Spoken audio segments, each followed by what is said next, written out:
नमस्कार, मारवाड़ी मीडिया आप देख रहे हैं। चलिए एक नजर डाल लेते हैं प्रदेश की आज की बड़ी खबरों पर। शुरुआत कर देते हैं सबसे बड़ी खबर के साथ। अलवर के एक सेंटर की दोबारा होगी रीट की परीक्षा। शिक्षा राज्य मंत्री डोटासरा ने खुद यह जानकारी दी है। दरअसल ट्रैफिक जाम की वजह से पेपर आने में देरी हो रही थी। हालांकि अभ्यर्थियों ने परीक्षा का बहिष्कार किया है। वहीं आपको बता दें, रीट पर अब राजनीति भी शुरू हो चुकी है। भाजपा के प्रदेश प्रवक्ता विधायक रामलाल शर्मा ने पीसीसी चीफ गोविंद सिंह डोटासरा का रीट एग्जाम में सामने आई धांधली को लेकर इस्तीफा मांगा है।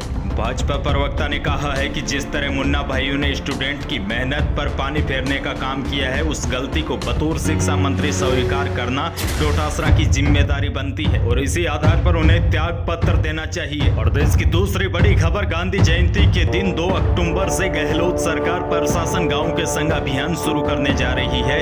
इस अभियान में 21 विभागों से जुड़े काम गाँव में कैंप लगाकर किए जाएंगे। 2 अक्टूबर से लेकर 17 दिसंबर तक प्रदेश के सभी ग्राम पंचायतों और मुख्यालयों में कैंप लगाकर सरकारी सेवाओं से जुड़े सभी काम किए जाएंगे। प्रदेश के 11,341 ग्राम पंचायतों और मुख्यालयों पर कैंप लगेंगे। कैंपों का समय सुबह 10 बजे से शाम 5 बजे तक रहेगा। इस दौरान गांव में कैंप लगाकर गहलोत सरकार लाखों लोगों को पट्टे भी देगी।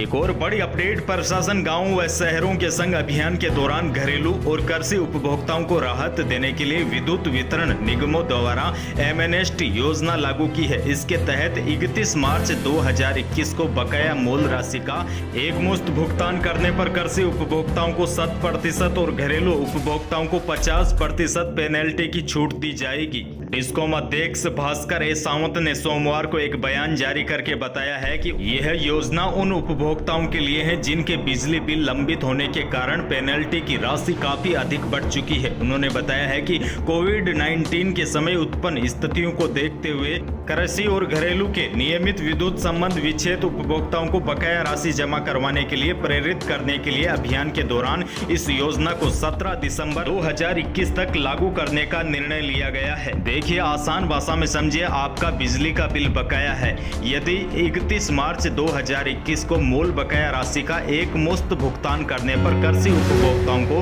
100% और घरेलू उपभोक्ताओं को 50% ब्याज व पेनल्टी में छूट दी जाएगी। लेकिन 31 मार्च 2021 के बाद की बकाया राशि है तो आपको नियमानुसार विलंब शुल्क देय होगा। एक और बड़ी खबर, राजस्थान के राजस्व मंत्री और पंजाब कांग्रेस के ऑब्जर्वर रहे हरीश चौधरी ने कहा है कि राजस्थान और पंजाब की तुलना एक साथ नहीं की जा सकती। राजस्थान में 100 से ज्यादा विधायकों का समर्थन गहलोत के साथ है। पंजाब में कांग्रेस विधायक नेतृत्व परिवर्तन चाहते थे। पंजाब के बदलाव में मेरा ऑब्जर्वर के रूप में सीमित रोल था। राजस्व मंत्री हरीश चौधरी ने पंजाब और राजस्थान के हालात को अलग अलग बताकर यह जताने का प्रयास किया है कि पंजाब की तर्ज पर राजस्थान में नेतृत्व बदलना मुश्किल है। हरीश चौधरी ने गहलोत के पक्ष में 100 से ज्यादा विधायक होने की बात कहकर सियासी चर्चाएं फिर छेड़ दी है। इससे साबित हो गया है कि राजस्थान कांग्रेस में गहलोत पायलट की खींचतान में आगे कई सियासी मोड़ आएंगे। एक और बड़ी खबर, सरकार के तमाम दावों के बावजूद भी रीट का पेपर लीक हो चुका है।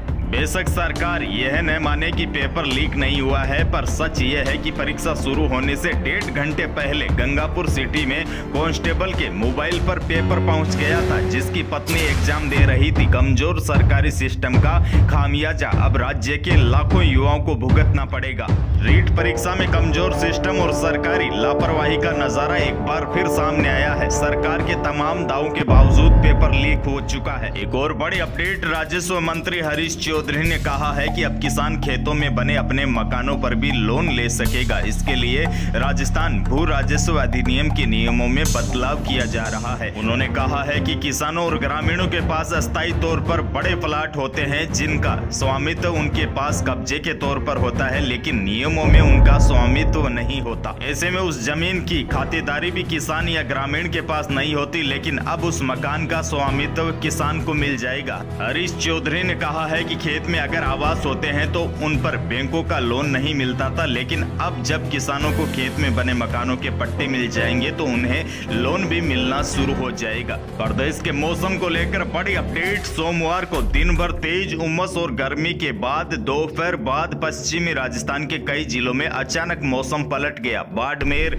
नागौर, जैसलमेर, जोधपुर, यहां तक कि बीकानेर तक बारिश के समाचार मिले हैं। पिछले 2 दिनों से बारिश नहीं हो रही थी, ऐसे में एकाएक मौसम बदला और प्रदेश के कई हिस्सों में झमाझम बारिश की शुरुआत हो गई। मौसम विभाग की माने तो प्रदेश में अगले कुछ दिनों तक फिर तेज बारिश की संभावना जताई जा रही है। तो यही थी प्रदेश की आज की कुछ बड़ी और महत्वपूर्ण खबरें। वीडियो को लाइक जरूर कीजिएगा और चैनल पर नए हैं तो सब्सक्राइब करके पास में लगे घंटी का निशान दबा लीजिए ताकि अगले वीडियो की सूचना आपके पास सबसे पहले पहुंचे। धन्यवाद।